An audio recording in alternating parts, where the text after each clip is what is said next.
అందరికి నమస్కారం అండి. సో ఈ సినిమా గురించి మీ అందరికన్నా we are waiting for a very long time అండి. ఇప్పుడు చాలా రూమర్స్ ఉన్నాయి, బట్ అందరికి చెప్తున్నది January 9th we're coming for sure. గ్లోబల్గా January 9th అంటే ఈ సినిమాని లార్జెస్ట్ రిలీజ్ చేయాలని మ్యాక్సిమం థియేటర్స్ అండ్ డెఫినెట్గా first day opening it will break all the records అండి.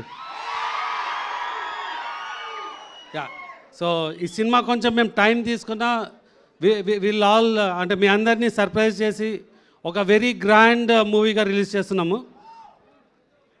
సో ఈ సినిమాలో you can see all entertainment, songs, fights, dances, horror అన్నిటికన్నా మించి very grand visual with action ఉంటుందండి.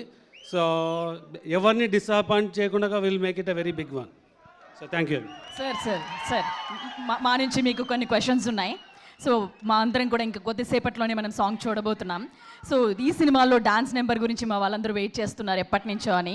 సో ఒక చిన్న ఎలా ఉండబోతుంది ఏంటి అనేది అంటే మీరు చూసారు కదా, ఎలా ఆల్రెడీ ప్రెమో చూస్తున్నారు కదండి. సో ఆ ప్రెమోకి మించి ఉంటుంది ఇప్పుడు సాంగ్ మీరు చూస్తున్నప్పుడు. సార్ అలా చాలా రోజుల తర్వాత మీరు ప్రభాస్ గారిని ఒక లార్జ్ గ్రూప్ ఆఫ్ డాన్సర్స్తో డాన్స్ చేస్తూ మల్టిపుల్ సాంగ్స్ ఉంటుంది. ఈ సాంగ్ డెఫినెట్గా ఒక 800 to 1000 డాన్సర్స్తో మీరు will see this song. Sir మీరు మా ఫ్యాన్స్ అందరి తరపు నుంచి ప్రభాస్ గారిది కట్అవుట్ చూసి కొన్ని నమ్మేయాల్ డూడ్ అనేది ఒక డైలాగ్ ఒకసారి చెప్పరా? ఎస్కేఎన్ గారితో చెప్పించాలి అంటే మా వాళ్ళందరి నుంచి కట్అవుట్ చూసి కొన్ని నమ్మేయాల్ డూడ్ అది ఎస్కేఎన్ ఆయన చేస్తారా? సరే, మరి ఇంకొక క్వశ్చన్ సార్, మొదటిసారి మీరు ప్రభాస్ గారితో వర్క్ చేస్తున్నారు. బిఫోర్ అంటే ఈ ప్రాజెక్ట్ సైన్ చేసే ముందు, ప్రాజెక్ట్లోకి ఇన్ అయ్యే ముందు ఆయన గురించి మీకు తెలిసింది, తర్వాత వర్క్ చేస్తున్న తర్వాత మీరు అబ్జర్వ్ చేసి మీకు నచ్చినది అంటే నేను టీజర్ రోజే చెప్పినా అండి, నాకు ఈ సినిమా చేసే ఆపర్చునిటీ ఉంటే ప్రభాస్ గారిని కలవాలంటే నేను యాక్చువల్గా అమెరికాకి వెళ్ళినాను.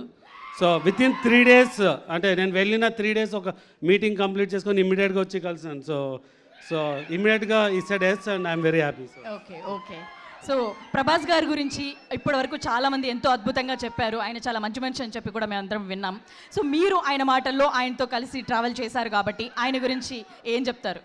అంటే అందరికి తెలిసిందే అండి, is the most sweetest person. So మీకు సో అండ్ పర్టికులర్గా మా సినిమాకి మా లక్ ఏమంటే ఐ థింక్ ప్రభాస్ గారు మా సినిమాకి వర్క్ చేసిన అన్ని రోజులు వేరే ఏ సినిమాకి చేయలేదు అనుకుంటున్నాను. అది కరెక్టా కాదో చెప్పడము, బట్ సో డెఫినెట్గా ఇట్స్ అంటే we got the pleasure to work with him for a very long time. Thank you sir. అలాగే డైరెక్టర్ సాబ్ మారుతి గారిని కూడా సాధారణంగా స్టేజ్ మీదకి ఆహ్వానిస్తున్నాం.